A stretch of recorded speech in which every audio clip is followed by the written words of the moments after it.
Bonjour la Martinique, bonjour à tous, merci d'être au rendez-vous de nouveau de l'émission César fait nous, l'émission qui parle de la Martinique, des Martiniquaises et puis des Martiniquais bien sûr, autour d'un invité. Et notre invité aujourd'hui s'appelle Teddy Litanfa. Bonjour Teddy. Bonjour Jean-Marc, bonjour la Martinique. Comment allez-vous?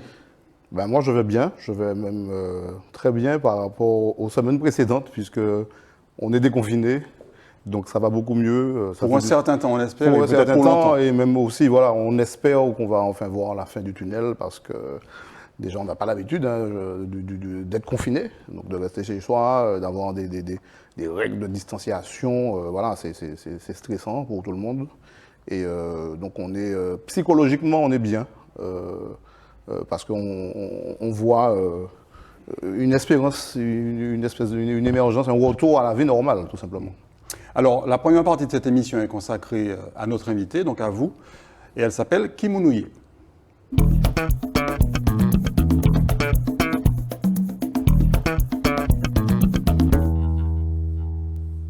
Alors on va retracer, Teddy Litanfa, votre parcours de vie, revoir avec vous un petit peu les grandes étapes de votre vie.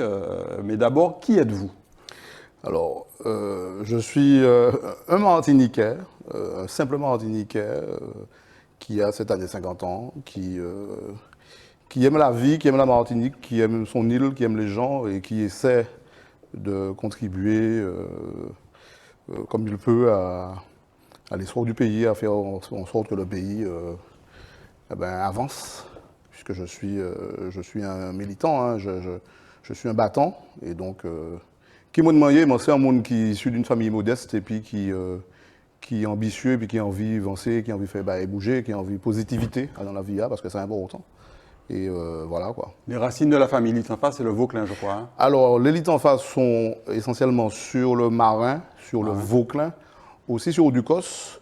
Personnellement, je suis né à Fort-de-France et j'y demeure depuis 50 ans, c'est la monnaie, c'est en le terrain familial la Matémoin. Et donc, mais c'est vrai que notre souche est dans le sud. Alors, on va retracer ce parcours de vie et également votre parcours professionnel à travers différentes photos. On va en voir une première qui va vous rappeler sans doute des souvenirs très lointains. Ah oui, très très très lointain. Là, mon capon, c'est mon tenir 2 ans, 3 ans, pas plus. Et vieille photo que j'ai retrouvée récemment. Et puis, ça rappelait mon lot bagaille parce que moi, j'étais de ça. Et puis, les photos, il y a que mon dit langue.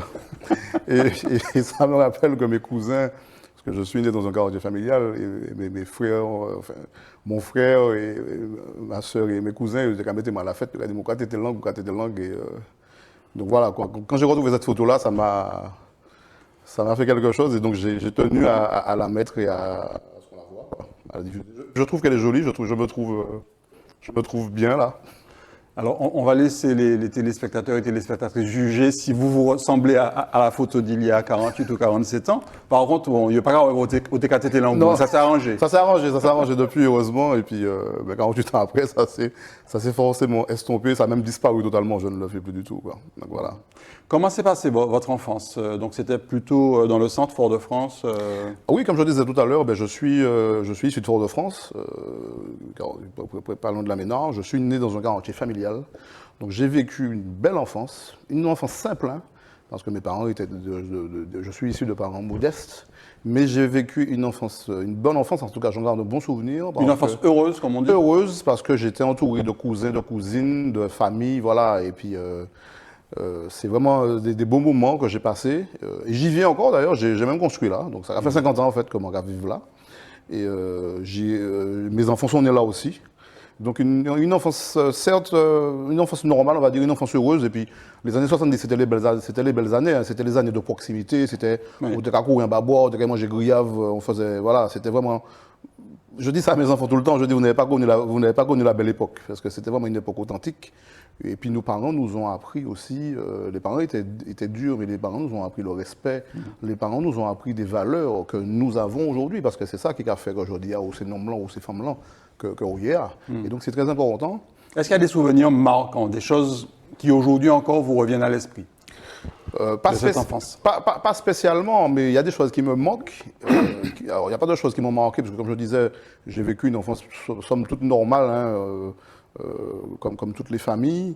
Mais ce qui me manque, c'est ce que je regrette aujourd'hui, c'est si je fais une comparaison avec la nouvelle génération, 48 ans ou 50 ans plus tard, c'est comment les jeunes, c'est la vision, comment les jeunes sont dans la vie, comment ils sont connectés, comment ils sont hyper connectés. Nous, on était, comme je disais, nous étions à l'Ambabois, nous étions montés à dans Picoco, nous étions fait cheval et puis on était au bois, et puis nous Nous te connaître ça qui est la nature. Quoi. La nature, et puis voilà, donc et puis on a connu ça et on était heureux.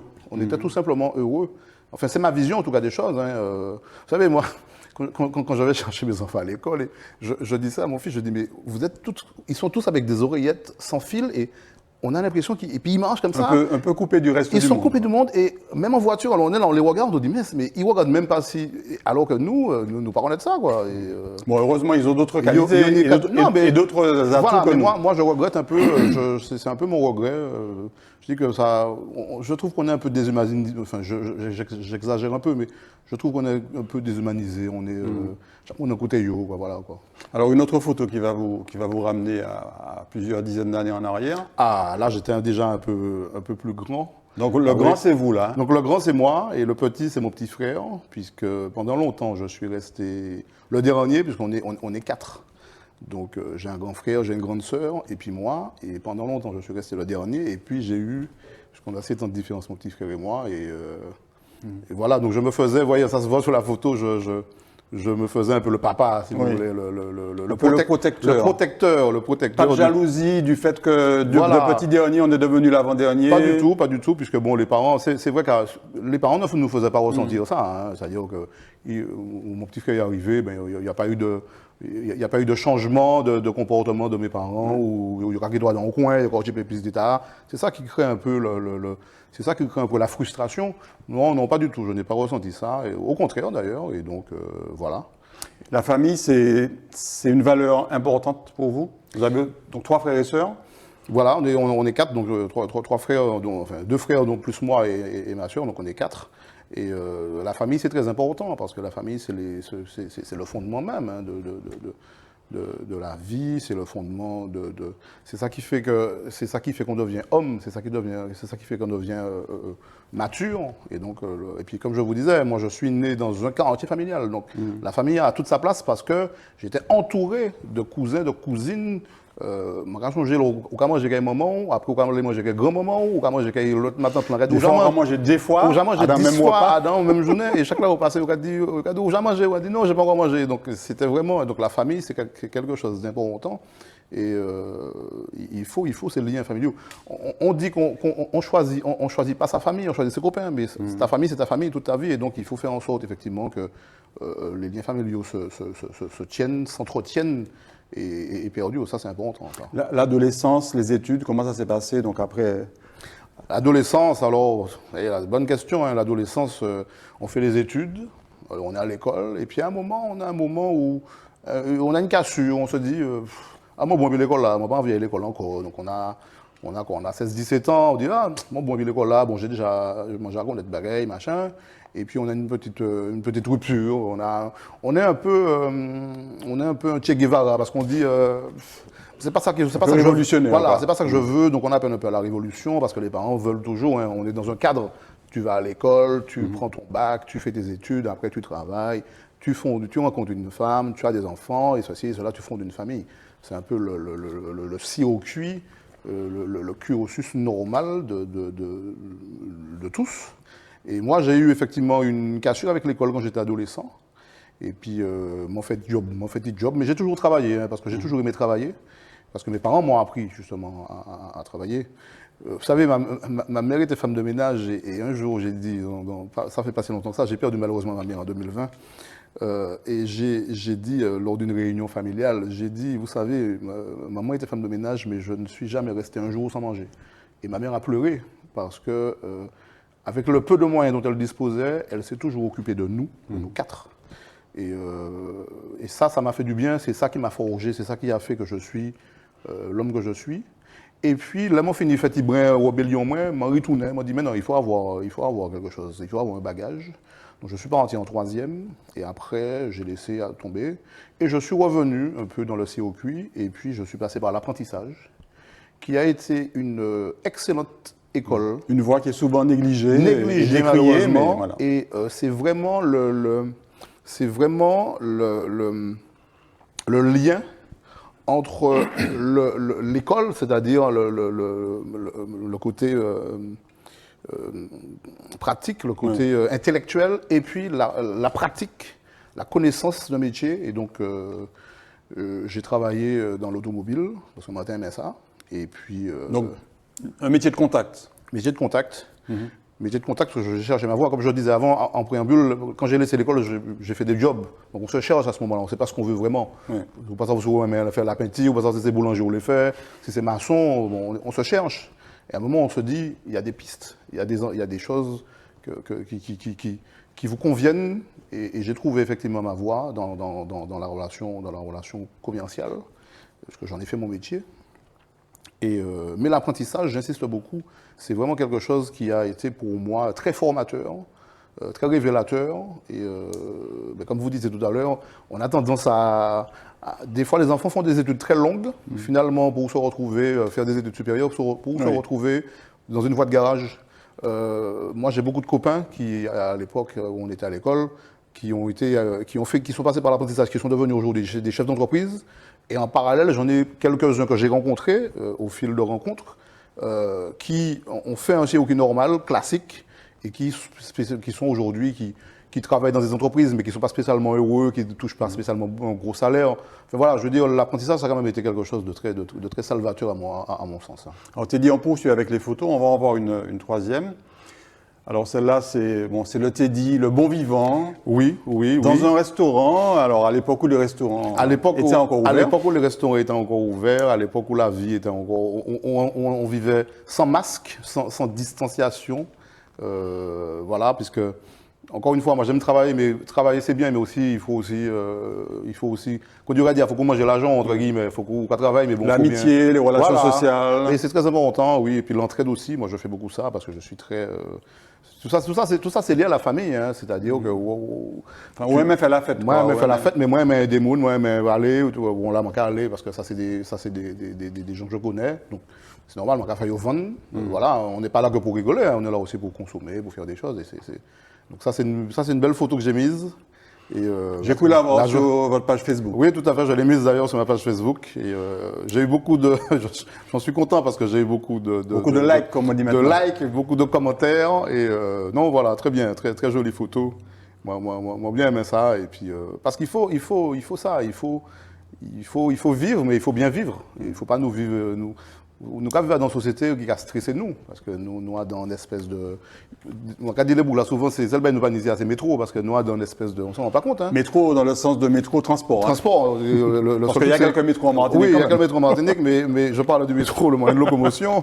Et celle nous pas ces métros, parce que nous avons vivre comme en France. Quoi. On est à la bourre, on est machin, et puis on ne prend pas le temps on travaille tout le temps. On est à la bourre, sauf dans les bouchons. Sauf voilà, et puis en plus avec le corona, avec tout ça, c'est pas évident.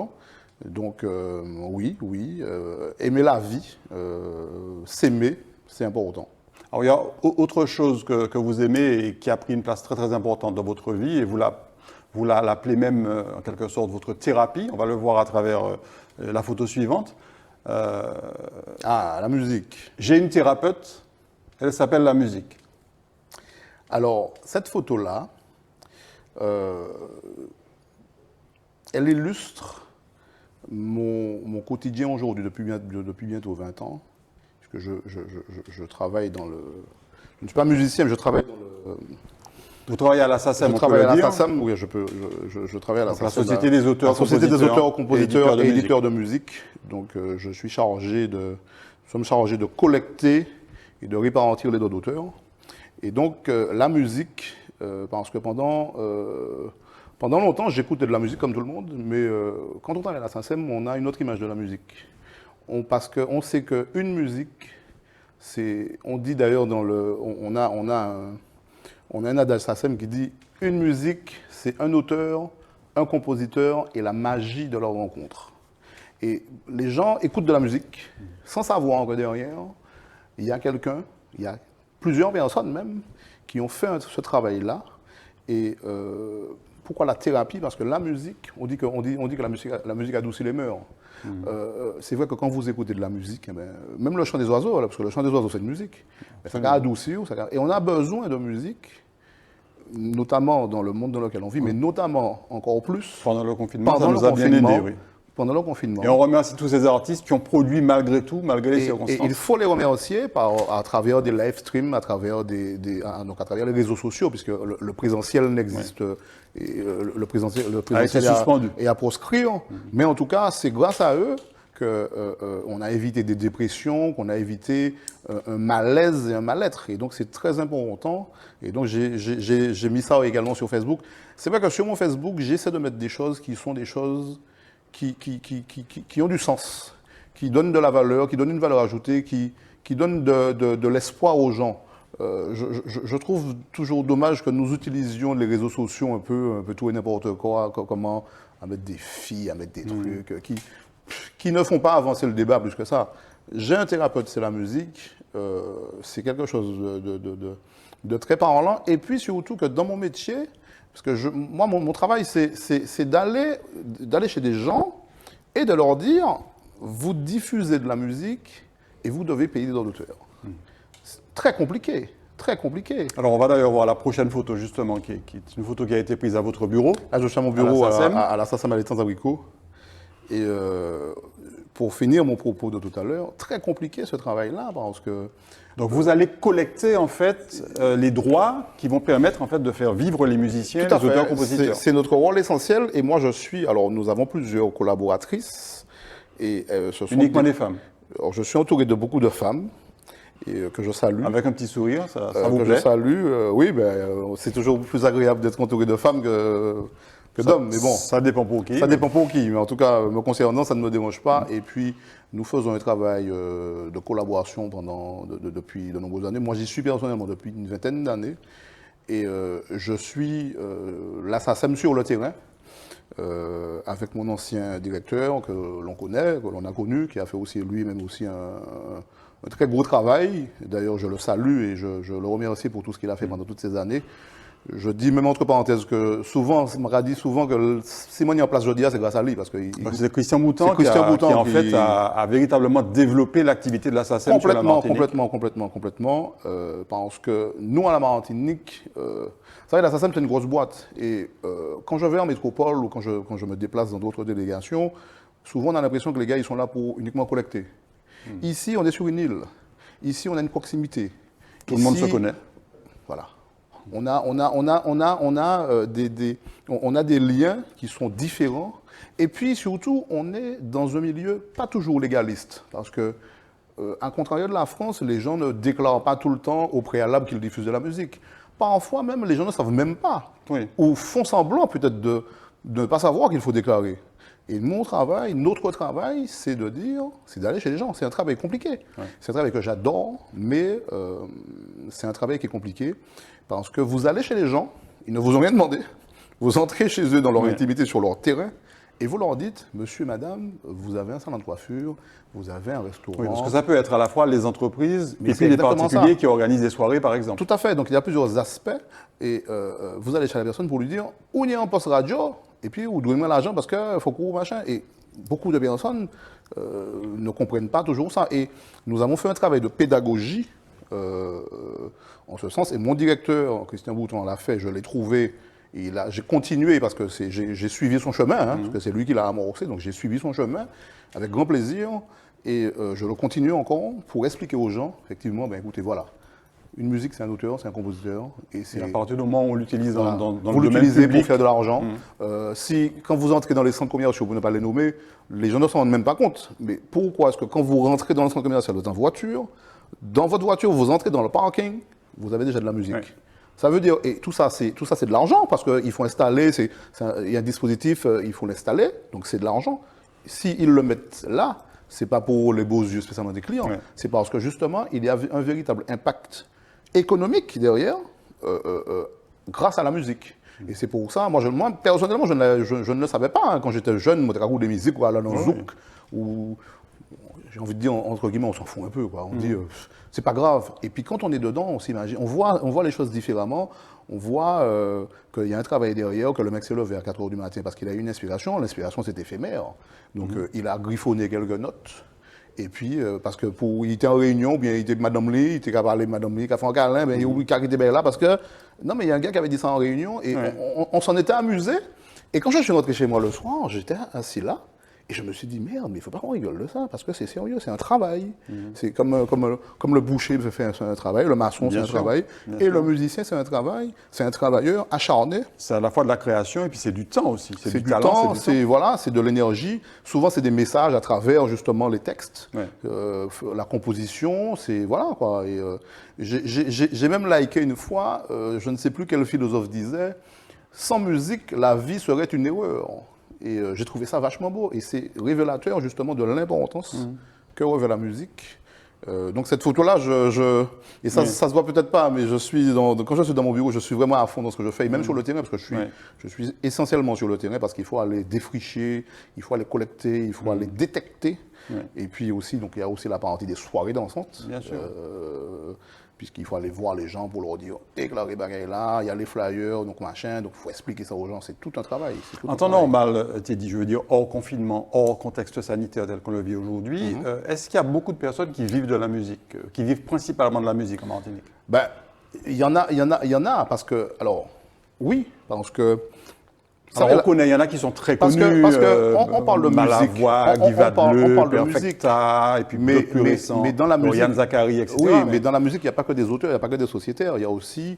Il n'y a pas que les interprètes. Vous avez aussi des Souvent, interprètes. les compositeurs et les auteurs, on ne les voit pas forcément. Voilà, forcément, vous avez des éditeurs, vous avez voilà, donc vous n'avez pas que des musiciens.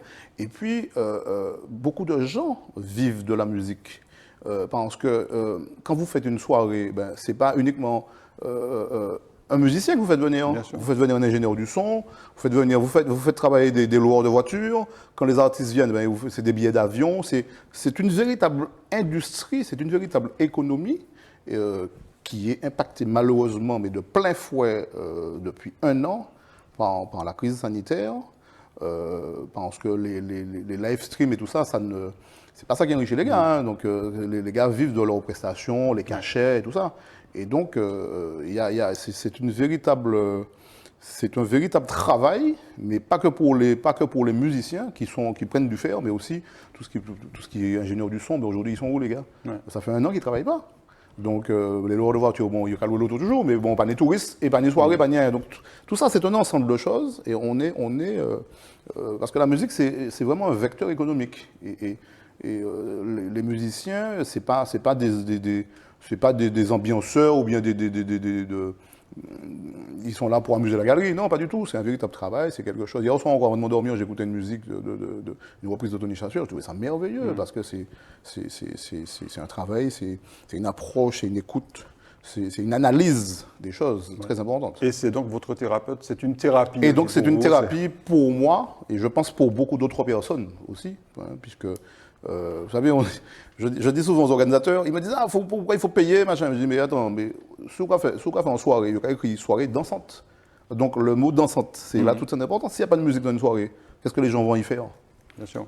Et donc voilà quoi. Et donc c'est important. Alors on va passer à la seconde partie de cette émission. On va encore reparler d'ailleurs de la difficulté des artistes aujourd'hui. C'est la rubrique Martinique.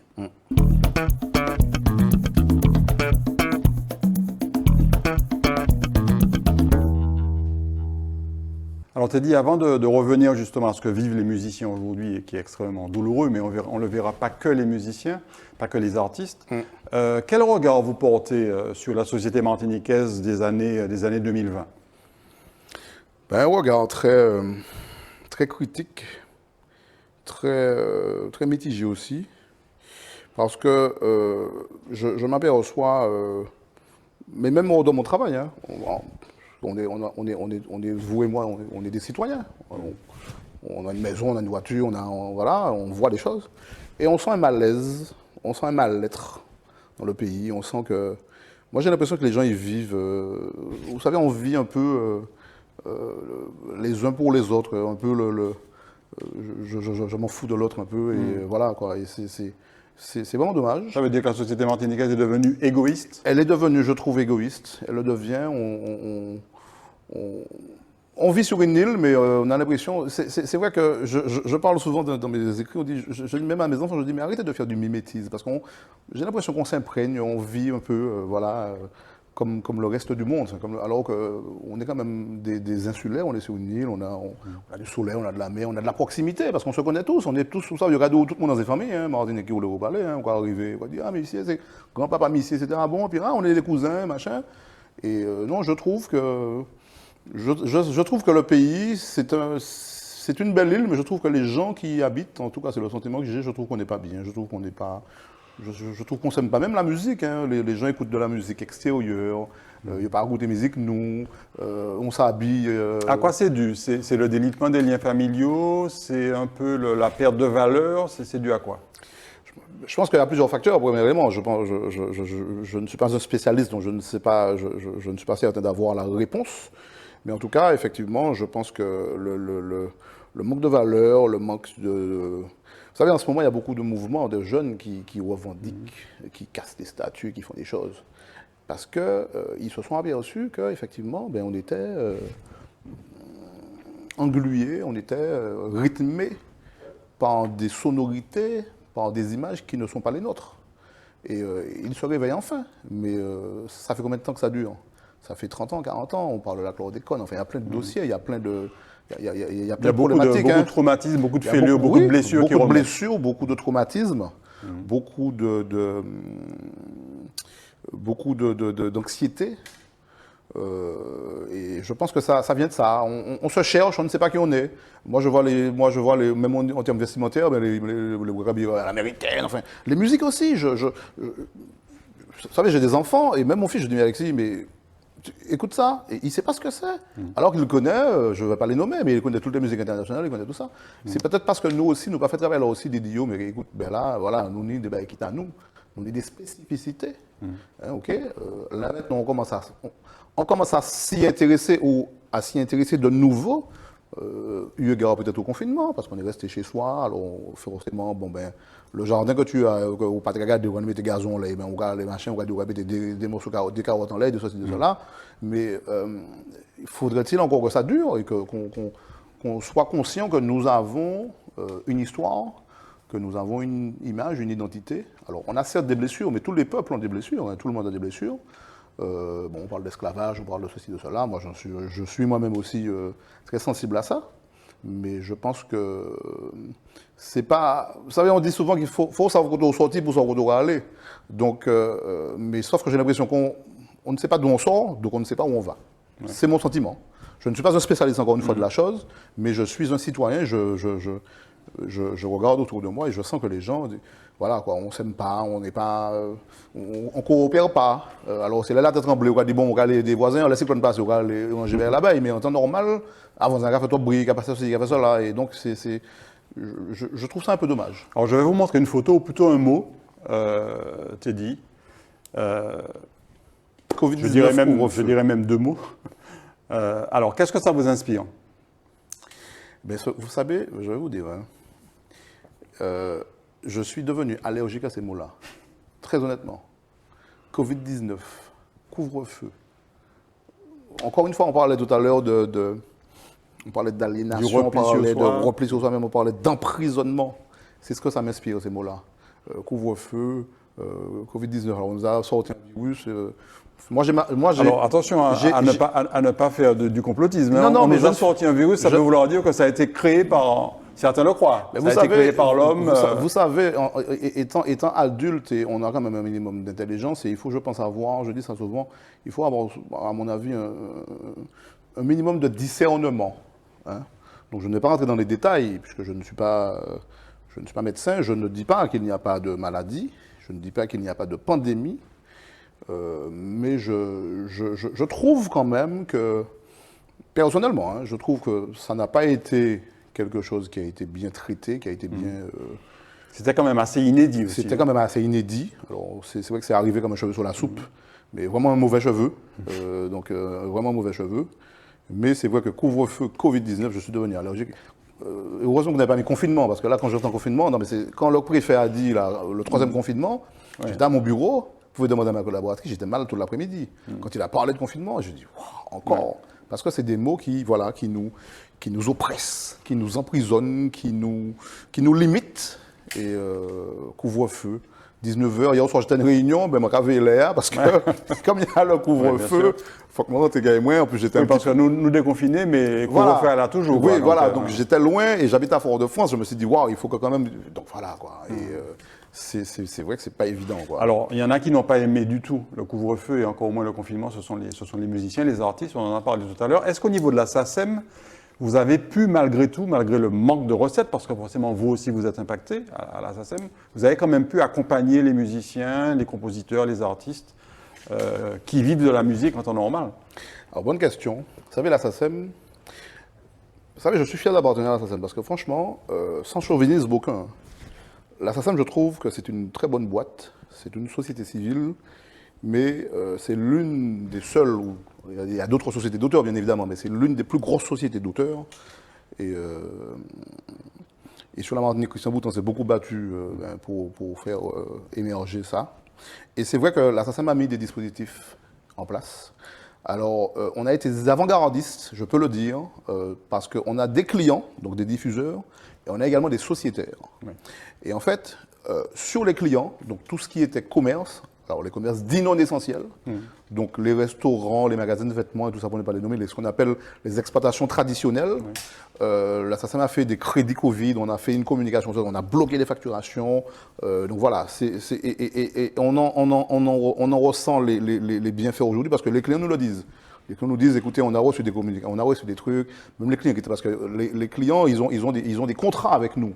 Et les contrats, ce sont des forfaits à l'année qui sont à tacite reconduction. Et donc, soit le client qui diffuse de la musique et qui a un contrat avec nous, soit il paye sa facture à réception de la facture, soit il est prélevé. Alors, bien évidemment que depuis plusieurs années, comme toutes les sociétés, la SACEM a favorisé le prélèvement bancaire automatique. Donc, moi, en tant que responsable de secteur, quand je vais chez les clients, quand je fais un contrat avec eux, je favorise, donc je fais en sorte que le client ait un prélèvement bancaire automatique. Et donc là, on a bloqué les prélèvements, on a bloqué les facturations, on a fait... On n'a pas impacté les trésoreries, voilà, notamment. On a fait des avoirs Covid, on a fait des crédits Covid. Lorsqu'il y a eu des prélèvements qui, malgré... parce que vous savez, il y a toujours des failles informatiques, on a remboursé les clients, on a fait une grosse communication en ce sens. Et puis pour les auteurs, pour les sociétaires, très important, la SACEM a mis en place un dispositif qui s'appelle un fonds de solidarité. Ils ont fait un fonds de solidarité pour les artistes en difficulté. Alors, il n'y a pas que la SACEM qui l'a fait, il y a d'autres instances qui l'ont fait, mais la SACEM l'a fait notamment pour les artistes. Donc, ils ont débloqué des sommes quand même assez importantes, dont on ne va pas évoquer. C'est pas ça le plus important. Oui, bien sûr. Le plus important, c'est de savoir que ces dispositifs-là existent. On a mis également en place, nous étions en réunion la semaine dernière, on a mis également en place des dispositifs d'aide. Alors, ça existait déjà par le passé.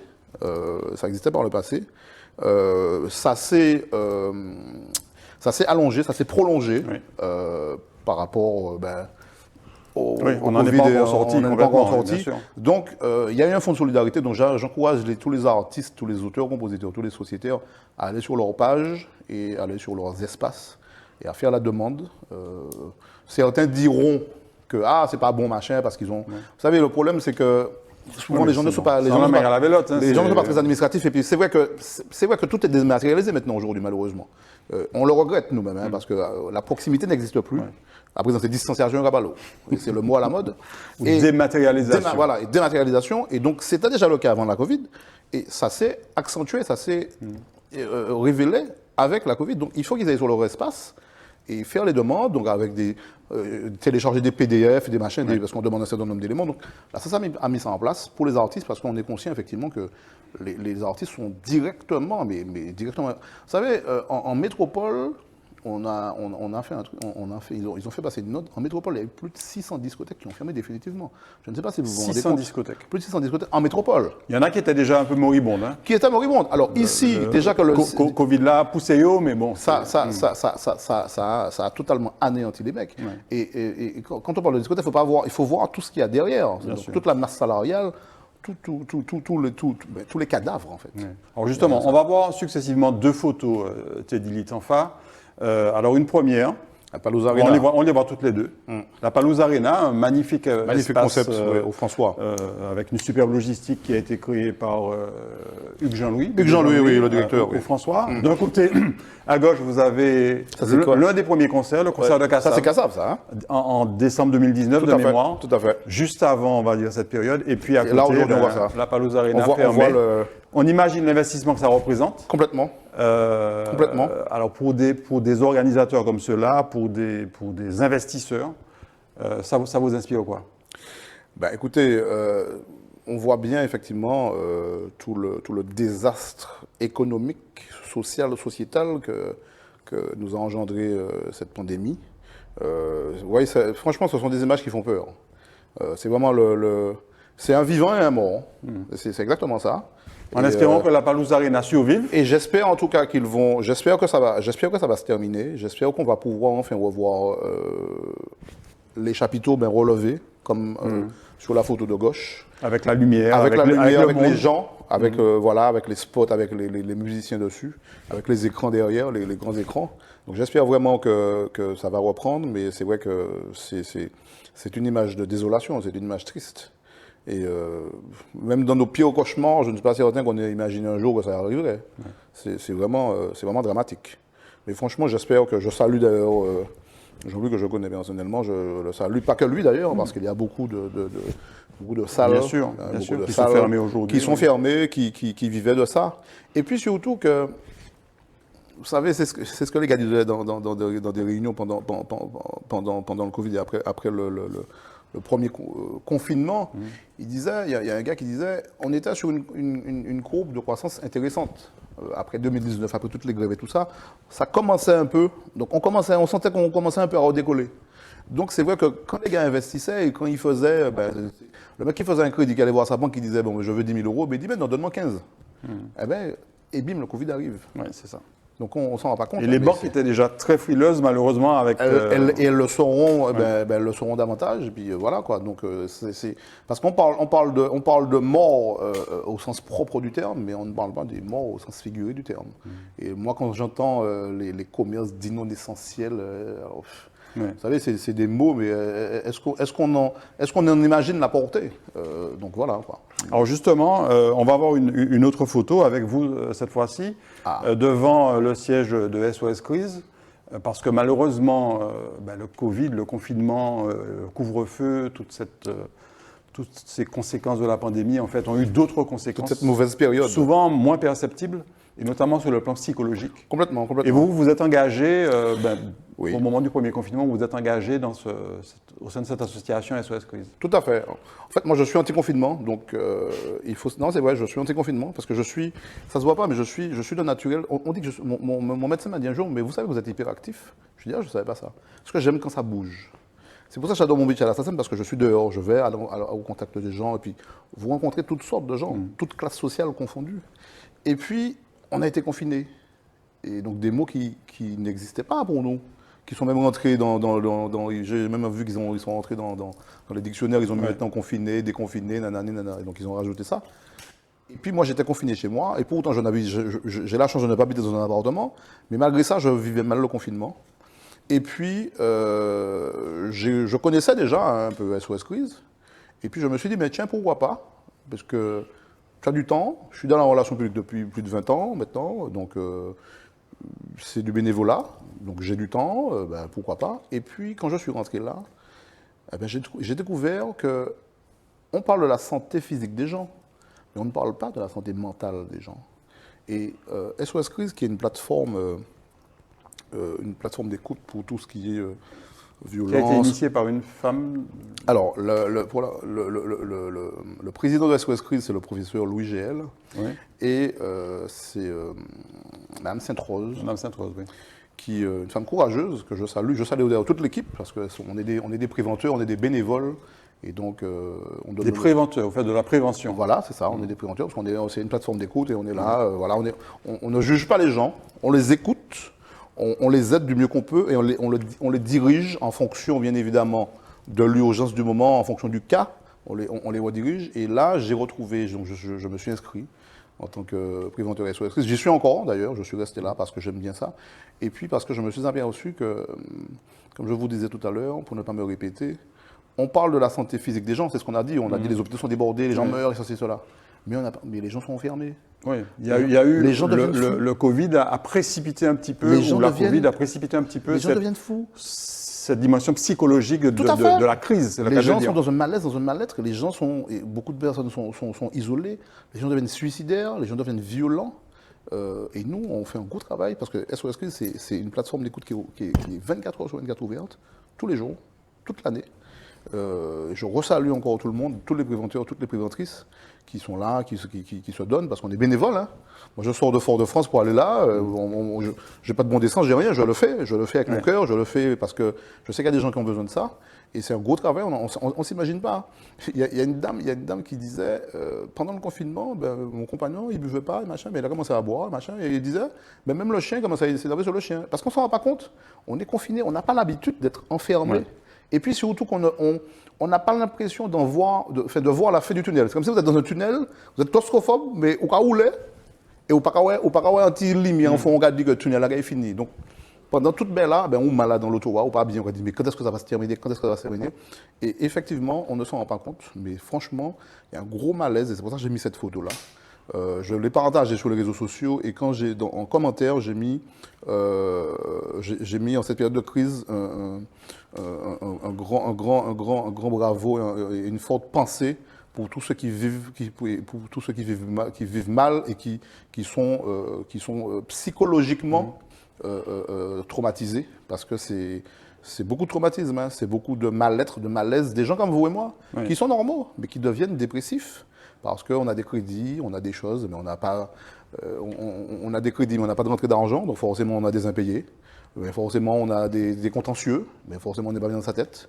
Donc on s'énerve sur sa femme, on s'énerve sur le voisin, on s'énerve sur son enfant, sur le lapin qui t'a rien fait, mais on ne s'en rend pas compte. Et là, effectivement, on fait ce travail d'approche, d'écoute.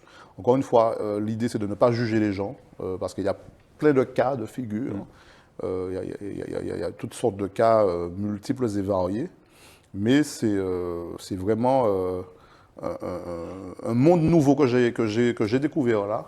On n'en a pas l'impression parce qu'on vit, quand on n'est pas confiné, j'ai envie de dire, on s'en fout un peu, quoi, parce qu'on n'y pense même pas. Hein. Bon, oui. Tant qu'on n'est pas confronté au problème, on ne l'imagine pas. Eh ben là, franchement, j'ai l'impression, j'ai le sentiment véritable de porter ma pierre à l'édifice. Je parlais tout à l'heure de solidarité, parce que ce sont des valeurs que mes parents m'ont inculquées. Mais quand je suis à SOS Crise, effectivement, j'ai vraiment l'impression que j'aide les gens. Alors, on peut les aider de manière diverse et variée. Des fois, il y a des gens qui appellent juste pour parler. Et le simple fait de parler, peut-être que vous avez sauvé la vie du mec, ou de la femme, enfin, peu importe, mais vous avez sauvé la vie de la personne parce que elle était chez elle peut-être seule, parce qu'on ne s'en rend pas compte. Il y a des gens qui sont tous seuls dans leur appartement, et puis qui sont pas bien dans leur tête déjà à la base, et puis bon, avec le confinement, voilà, ils sont totalement isolés, ils se renferment. Voilà, ils se renferment sur eux-mêmes et puis ils deviennent dépressifs. Alors on en profite pour saluer l'engagement de tous ces bénévoles. Il y en a plusieurs, je pense. Il y en a plusieurs, donc je vous salue tous. Je salue Fabienne, je salue. D'ailleurs, vous avez vu sur les médias, puisque vous en êtes un, vous avez vu que grâce à ça, il y a des personnes qu'on ne va pas nommer ici, c'est pas le but. Mais des personnes connues ou pas connues, qui elles-mêmes avaient eu ces problématiques-là dans leur enfance, et qui, grâce à ça, grâce à ces diverses interventions-là, justement, ont témoigné et ont commencé peut-être à faire une thérapie, ont commencé à faire des choses. Il y a un monsieur qui m'a appelé une fois, et le mec, ça m'a choqué, le mec, il a 60 ans passés, et aujourd'hui, il a découvert des choses dans sa famille. Eh bien, le gars, il me dit, mais monsieur, j'aurais jamais imaginé que ça m'arrive, quoi. Et grâce à ça, parce que grâce aux interventions, parce que c'était sous silence, c'était des choses taboues. Il ne fallait pas en parler. Des fois, les gens le savent. Il fallait, mais je ne peux pas aller dire ça, et machin.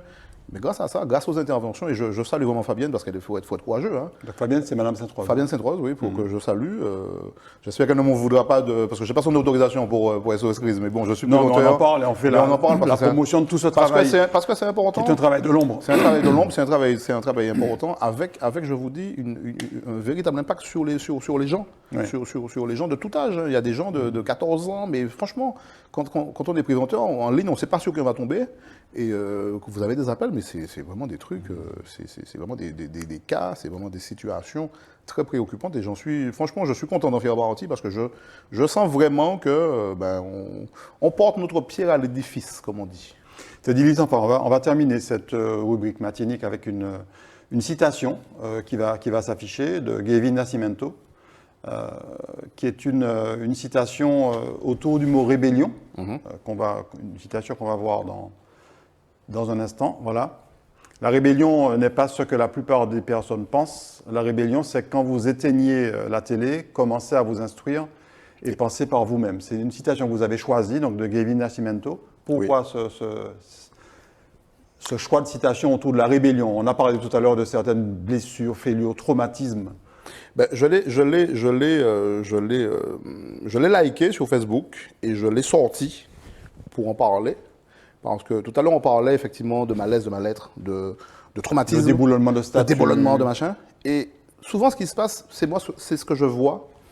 Je dis, c'est bien de dire, on va aller, on va péter la statue, on va faire ceci, on va faire cela. Mais est-ce que c'est la bonne solution? J'ai dit un jour à un ami qui en fait partie, je lui ai dit, mais attendez, mais vous cassez tout. Ok. Moi, dans le fond, je ne suis pas spécialement... J'entends. Parce qu'il y a un malaise, il y a des choses... On nous a donné des images qui ne nous correspondent pas. Okay. Des noms de rues, de colons, de personnes guidées de racistes. Ok, il n'y a pas de problème. Mais je dis, qu'est-ce que vous proposez à la place? On casse une statue, mais qu'est-ce qu'on propose à la place? On casse une statue et on ne met rien à la place. Je passe à Fort-de-France, on a cassé une statue, que je ne vais pas nommer, vous imaginez laquelle. Tout à fait. Et quand je passe devant, ils mettent en plein. Il y en a eu quelques-unes à Fort-de-France, mais on va dire que c'est celle de la savane. Celle de la savane, et puis ils mettaient en jardin partagé, en fait, c'est ça, ils ont fait. Alors pendant 2 semaines, j'ai vu des gens, alors comme je passe à Fort-de-France, moi, des gens qui ont essayé de planter des bagailles, et puis, bim, c'est déjà à l'abandon, c'est déjà totalement à l'abandon, donc il n'y a rien derrière. Et là, ça m'a parlé parce que, et souvent dans ces rassemblements-là, vous avez ceux qui viennent avec des idées novatrices, qui viennent avec un véritable message, et puis viennent se greffer à ça. Pardonnez-moi l'expression, vous savez, Nicolas Sarkozy avait parlé à une époque, il avait parlé de racaille, et tout le monde s'en était insurgé en disant « Ah, que ça me s'est dit là !» Mais quand vous voyez le comportement des gens, c'est exactement ça. Est-ce que casser la tête du policier, parce qu'un policier qui est un chef de famille, qui est salarié, comme vous, comme moi, est-ce qu'aller casser... D'ailleurs, en France, ça se voit souvent, et j'espère que ça ne va pas arriver en Martinique, on voit souvent dans les cités, dans les banlieues, comment ils attaquent complètement, et c'est vraiment les forces de l'ordre, les pompiers, souvent. Alors, aussi. combien qui sont cette semaine encore, hein, qui sont pris à part entière et qui sont carrément pris comme... C'est vraiment des expéditions punitives. Et moi, je dis, la rébellion n'est pas seule, c'est pas ce que la plupart des gens pensent, donc casser, brûler, vandaliser. Je pense que la rébellion, c'est effectivement, je parlais tout à l'heure de discernement, quand on parlait de la Covid. La rébellion, c'est quand vous éteignez la télé, parce que la télé, c'est les médias, c'est bien, mais il y a tellement d'informations qui sont vraies, qui ne sont pas vraies. Il y a même une chaîne qui fait, tous les soirs, ils font les fake news de la semaine. En fait, ils font un récapitulatif des informations qui ont été relayées sur les réseaux, sur les médias, et dire est-ce que c'est vrai, est-ce que c'est pas vrai. Donc, ils font ça. Donc, la rébellion, c'est quand vous éteignez votre télé, commencez à vous instruire et à penser par vous-même. Donc, s'instruire, c'est lire, c'est s'informer, mais s'informer bien. C'est, je disais tout à l'heure, on parlait de s'aimer nous-mêmes, c'est-à-dire écouter de la bonne musique, écouter de la musique qui a du sens, écouter de la musique qui a un message, peut-être arrêter d'aller dans le restaurant américain qui est connu, et puis peut-être dire, bon, ben, je vais peut-être aller, voilà, parce qu'on a un terroir. On a, Ça peut être aussi réfléchir à un projet, par exemple, pour la Martinique. Ça Parce peut que être- derrière la destruction des statuts, est-ce qu'il y a un projet réel? C'est ce que je dis. Ça peut être aussi réfléchir à qu'est-ce qu'on va faire demain, qu'est-ce qu'on propose. Soyons des citoyens, mais ne soyons pas des citoyens inactifs, soyons des citoyens actifs et proposons des choses. Je veux dire, la table, ben, elle est transparente, elle ne nous plaît pas. Ben, quelle couleur on propose?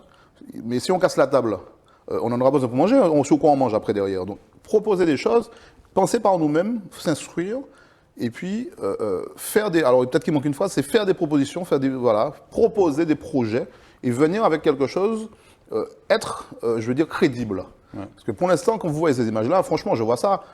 Vous regardez les gilets jaunes, ça part de mon sentiment, mais c'est parti parce que. C'est parti en vrille. Vous utilisez un mot. Voilà, j'ai pas osé le dire, mais c'est parti en vrille parce que vous avez 200 manifestants, je veux dire, légaux, et vous avez 2000 manifestants illégaux qui sont venus régler leurs comptes, avec la police, mais qui ne proposent rien. Et ce qui fait que la société reste toujours dans son malaise, dans son mal-être, et on continue à pas être bien en fait. Alors ça nous permet de faire la transition vers la dernière rubrique de l'émission qui s'appelle Politique, Teddy Littenfall.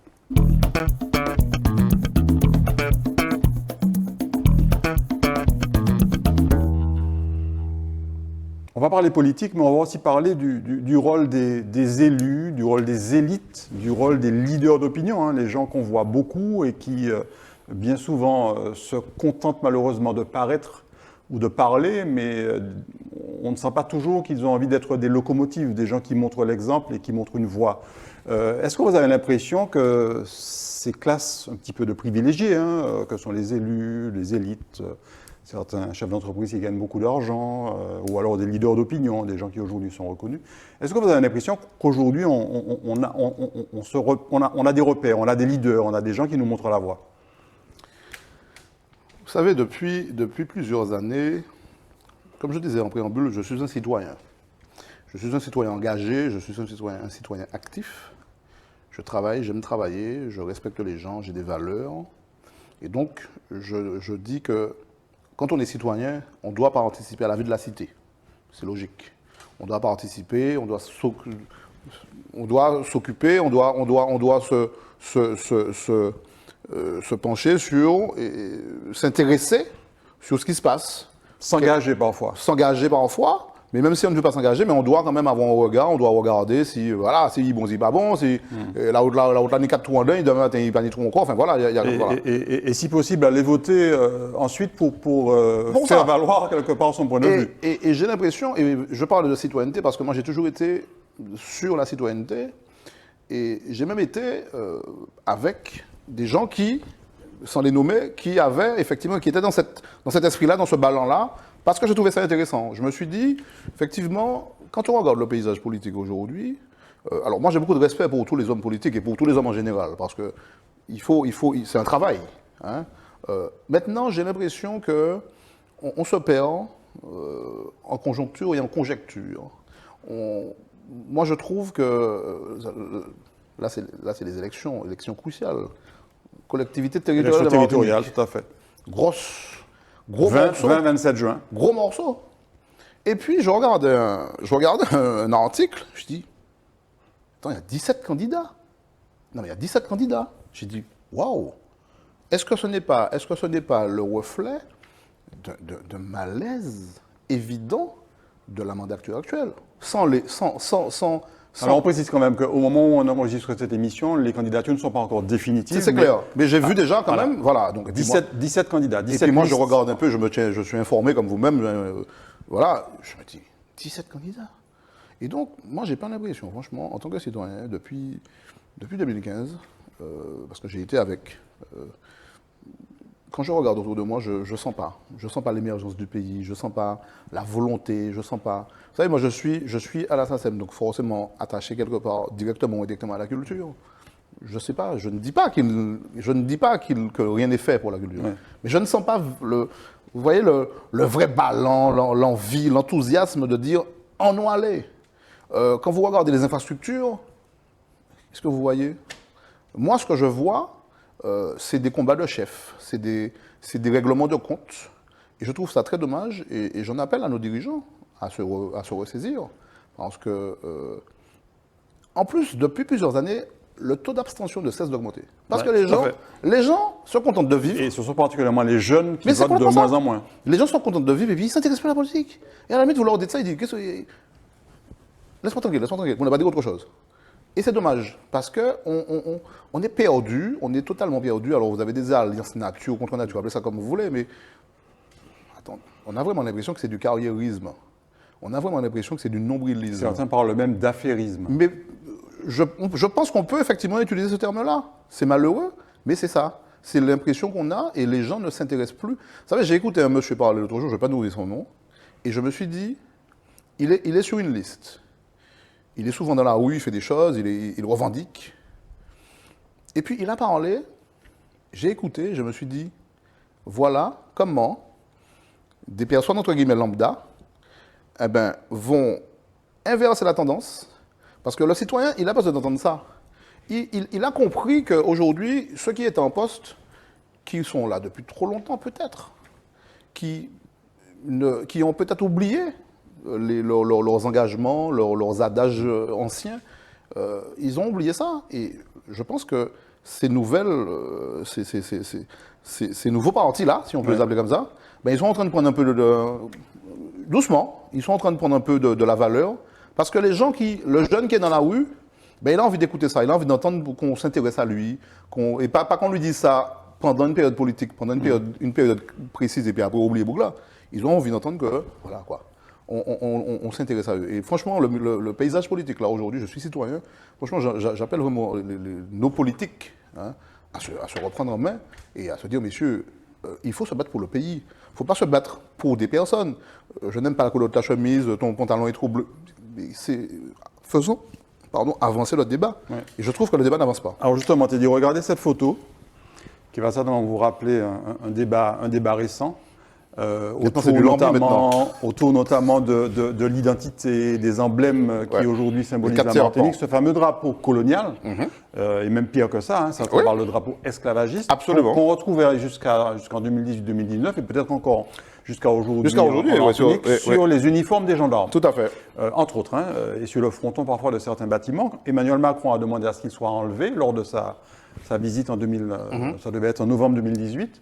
Par quoi on le remplace? On peut, alors, vous savez, je rebondis sur ce que vous dites Emmanuel Macron l'a enlevé. Aujourd'hui, c'est le drapeau rouge, vert, noir, c'est le drapeau avec les conques de Lambie. On a des conques de Lambie, alors semblerait-il que c'est la conque de Lambie qui soit officielle et le rouge, vert, noir, pas très officiel. Vous reconnaissez en... Bon, bien sûr, on écarte le drapeau quatre serpents. Bien évidemment. Il n'y a que les... Scandaleux, il faut oublier ça. Voilà, il n'y a que les nostalgiques d'un certain passé. Oui, mais bon, des nostalgiques, est-ce qu'il faut être nostalgique de quelque chose de honteux? Il y en a. Il y en a malheureusement, mais est-ce qu'il faut être nostalgique de ça? Voilà. Encore une fois. Entre le drapeau rouge, vert, noir, le drapeau avec les conques de Lambie, les cornes de Lambie, ou bien éventuellement autre chose, le drapeau bleu, blanc, rouge, pour certains. Vous savez, un drapeau, c'est quoi? C'est un emblème. Un drapeau, c'est des couleurs, c'est voilà. Moi, j'ai envie qu'on aille au-delà de ça. Il ne s'agit pas de... on va revenir sur les statues, les statues pétées, les statues détruites. Oui, le drapeau. Alors, conque de Lambie, oui, j'aime bien la conque de Lambie, parce que la conque de Lambie, c'est quand même antillais, enfin, c'est quand même... Voilà, donc ça nous représente. Rouge, vert, noir, j'aime peut-être moins, parce que, bon, rouge, vert, noir, ça représente un peu... Pour moi, ça représente Malsa, c'est pour ne pas le nommer, qui a toujours, depuis des années, brigué ce... Grâce à Malsa. J'ai beaucoup de respect pour lui, beaucoup de respect pour tous les sympathisants, les partisans avec lui. Maintenant, je ne suis pas certain que... Moi, ce qui me dérange, ce n'est pas le drapeau. Moi, ce qui me dérange, ce qui m'interroge, ce qui m'interpelle, ce qui m'intéresse, c'est l'état d'esprit. Qu'est-ce qu'on veut faire pour notre pays ? Est-ce qu'on faisons des propositions? Le drapeau, on va trouver un drapeau. Alors, si c'est conque de Lambie, nous racontons conque de Lambie parce que ça va peut-être coller plus effectivement à l'image nous, ça va coller plus ça. C'est le drapeau qui a été en fait choisi par la CTM à l'issue d'un concours. À l'issue d'un concours, voilà. Donc c'est pas spontané, on va dire. C'est pas une création spontanée. Voilà, on peut imaginer qu'on fasse un drapeau, je ne sais pas, je dis tout et n'importe quoi, en pied coco, bien enfin, voilà, mais quelque chose qui nous ressemble, quelque chose qui nous identifie, quelque chose qui nous rappelle à nous-mêmes. Et moi, je pense qu'il ne faut pas, ce n'est pas le drapeau qui est important. Je pense que c'est qu'est-ce qu'on fait dans notre pays. Allons commencer à s'aimer nous-mêmes avant d'aimer les autres. C'est ça que je dis. Nous trop comme ça. Moi, dans Bella Makawaï, nous plus aimer les autres que nous-mêmes. Nous on est comme des éponges. Nous, quand on fait copier-coller, les gens, alors on a un beau pays, allons faire des choses, allons proposer des choses. On nous dit, bon, musique, eh bien, monsieur, on nous fait des séquences, machin, on nous fait des séquences musique. Quand je regarde la télé, les musiques, c'est souvent des musiques. Alors, je ne dis pas qu'il faut être fermé, puisqu'on est des éclectiques. Mais je veux dire, on a quand même de bons auteurs-compositeurs ici, on a quand même de bons peintres, on a quand même des bons cuistots, on a quand même... Donc on aurait pu avoir un hymne un peu plus spontané. Oui, un peu plus spontané, un peu plus, voilà, un peu plus, et puis un peu plus collégial, un peu plus, qui soit collectif, et puis qui représente un peu toutes les facettes martiniquaises. Enfin, on voit une avant-dernière photo, la couverture d'un livre. Changer la Martinique, Initiation à l'économie. Voilà, donc c'est un ouvrage qui a été publié, vous savez, il y a combien de temps, par Jean Crouzol? Je ne me rappelle pas vraiment. 1986, il y a 35 ans. C'est ce que j'ai, ouais. Donc à ce moment-là, Jean Crouzol voulait déjà changer la Martinique. Alors il y a beaucoup d'idées intéressantes c'est un avant-gardiste dans cet ouvrage, des choses qui malheureusement n'ont pas vu le jour aujourd'hui. Comment expliquer qu'on a l'impression que depuis, grosso modo, l'arrivée de la région, on nous promettait un développement économique extraordinaire. On a l'impression que finalement la Martinique n'a pas évolué en fait. Mais c'est ça. Nous étions debout. C'est-à-dire qu'on a... Vous savez, c'est comme si vous avez des problèmes de poids, mais vous savez que vous bouffer des hamburgers, mais que tous les jours vous allez devant un truc. Oui, et tous les jours vous allez devant un truc, vous asseyez, puis il faut prendre à un moment il faut prendre des décisions, à un moment il faut dire qu'est-ce qu'on fait. Changer la Martinique, vous me dites que ça fait... parce que j'ai vu ça effectivement sur les... D'ailleurs, vous voyez, le logo, c'est vraiment... c'est des logos très, très vieux, très anciens. Tout à fait. Et effectivement, il faut changer la Martinique. Il faut... Vous savez, Aliker disait, les problèmes de la Martinique doivent être gérés par les Martiniquais. Et on voit ça. Vous savez, regardez dans le paysage, tous les dirigeants... Bon, j'ai rien contre eux, mais ce sont des métropolitains. On a eu à une époque un mouvement... qui a porté à la direction de certaines entreprises ou administrations des Martiniquais. Il y en a encore quelques-uns. Et puis là, mais on a l'impression qu'il y a un retour à une recentralisation. Tout à fait. On sent que la recentralisation à outrance revient. On le sent. Et même pour certaines entreprises que je n'ai pas nommées, où il y avait des Antillais, on profite du fait que l'Antillais soit parti, boum, et on remet.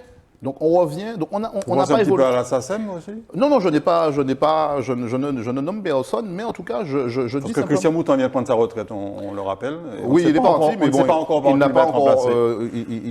il n'a pas encore de successeur. Il y a un petit sourire là, vous briguez le poste? J'estime avoir les compétences pour. Maintenant, est-ce que ma direction est du même avis? C'est une autre question. C'est une autre question. Moi, je fais mon travail avec beaucoup de passion depuis des années. Vous savez, il y a des gens qui sont contents d'avoir leur salaire. Moi, je n'ai jamais travaillé comme ça. Moi, j'ai toujours été un militant de tout ce que je faisais. Mais c'est vrai qu'il faut changer la Martinique. C'est vrai qu'il faut vraiment... Moi, mon souhait, c'est que ce titre-là qu'on voit là, changer la Martinique, c'est dans 10 ans, la Martinique a changé. Ouais. En bien. Oui, la Martinique a changé en bien. Mais là, franchement, c'est vraiment... On fait du statique et c'est vraiment dommage. Alors, Teddy, on va conclure l'émission. On a déjà un petit peu débordé. On va conclure l'émission avec une dernière photo qui va vous ramener à notre échange de tout à l'heure. C'était le 18 décembre 2015. C'était l'élection de... C'était l'installation de la CTM, première... collectivité. De la première équipe de la CTM élue. Donc on est 5 ans et demi après, grosso modo. Elle est disloquée cette équipe-là. Alors, je vous laisse mettre de vos propos, mais est-ce que la Martinique a gagné vraiment avec l'arrivée de la CTM? Est-ce que la Martinique justement a changé en bien depuis 5 ans et demi? Bah écoutez, moi qui ai suivi de très près, puisque j'étais moi-même sur une liste concurrente, ces élections-là, on espérait... on a été parmi les premiers à avoir une collectivité territoriale. Avec la Guyane. Alors avant nous, il y a eu la Polynésie. Ce sont des cas un petit peu différents. Voilà, différents. Et puis je parle du bassin. Je parle de nos voisins. Caraïbes, Amérique du Sud. Je parle de nos voisins un peu plus proches. Et effectivement, on avait espéré effectivement une nouvelle ère, une nouvelle émergence, un nouveau visage, quelque chose de nouveau, un autre feeling, comme on dit, comme les jeunes disent, le feeling. Et puis finalement, 5 ans plus tard, personnellement, parce que je reconnais sur cette diapositive-là beaucoup de personnes qui aujourd'hui, alors qu'ils se serraient la main il y a 5 ans, aujourd'hui, je crois qu'ils se tirent à boulet rouge à travers les médias et même dans la rue. Donc, franchement, j'ai envie de dire un gâchis monumental. Et vous savez, je vais vous dire un truc rapidement pour terminer. Je regardais souvent les plénières. J'aimais beaucoup ça. Quand je rentrais chez moi, même en diffusion, parce que je travaillais la journée, c'est pas évident. Et que le matin, quand même, on écouter les plénières. Et puis, on a dit que les Bokaka étaient 3 heures, mais finalement, on doit débattre d'un problème. Mais finalement, 3 heures plus tard, on s'aperçoit qu'on n'a toujours pas trouvé la solution du problème. On ne s'y est même pas intéressé. On s'est plus intéressé à faire des guerres opérationnelles entre tu as fait l'ancienne mandature, la nouvelle mandature, ceci, cela, et puis on n'a pas avancé. Et c'est ça qui est dommage. C'est vraiment dommage. Bon, on espère qu'à la prochaine mandature, voilà, on va percevoir un peu plus ce fameux changement de la Martinique qu'on appelle de nos voeux, ce fameux développement de la Martinique qu'on espère également. Et puis, on vous remercie, Teddy Litanfa. On a passé un peu plus d'1 heure ensemble. C'est moi qui vous remercie. On n'a pas vu le temps passer. C'était très intéressant. J'espère que vous, téléspectateurs martiniquais, vous avez apprécié. Et puis, on se retrouve très prochainement pour une nouvelle émission C'est Affaires Nous. Merci beaucoup.